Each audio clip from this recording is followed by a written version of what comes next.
ভাই? আল্লাহ। আরে আল্লাহর পরে দ্বিতীয়ত সবচেয়ে যে ব্যক্তির নাম পৃথিবীতে নেওয়া হয় তিনি হলেন আমার নবী, দয়ার নবী, নবী মুহাম্মদ রাসূলুল্লাহ সাল্লাল্লাহু আলাইহি ওয়াসাল্লাম।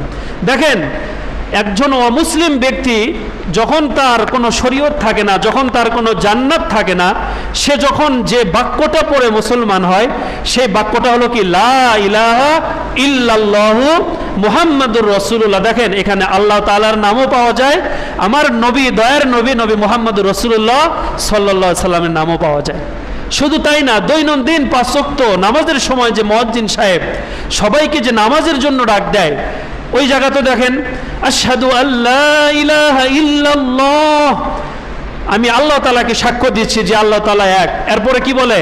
আশহাদু আন্না মুহাম্মাদার রাসূলুল্লাহ, আমি এটাও সাক্ষ্য দিচ্ছি যে মুহাম্মদ এটা কার রসুল?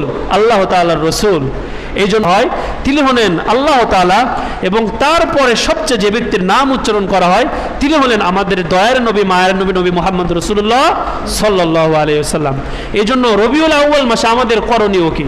রবিউল আউয়াল মাসে আমাদের করণীয় হবে এই দয়ার নবী, মায়ের নবীর প্রতি আমাদের বেশি বেশি দরুদ পড়তে হবে, সাল্লাল্লাহু আলাইহি ওয়াসাল্লাম, সাল্লাল্লাহু আলাইহি ওয়াসাল্লাম।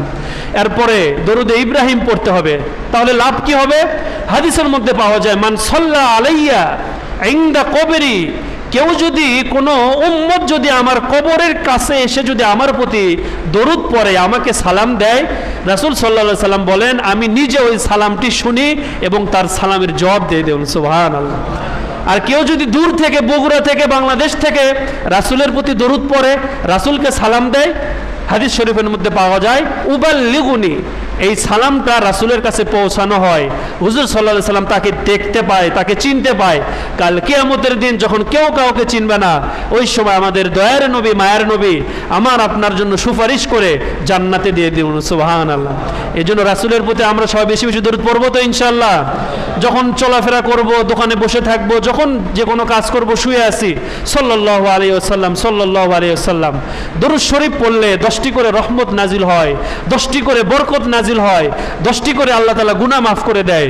এই জন্য দরুদের প্রতি আমরা সবাই বেশি বেশি আমল করে আমার নিজের জীবন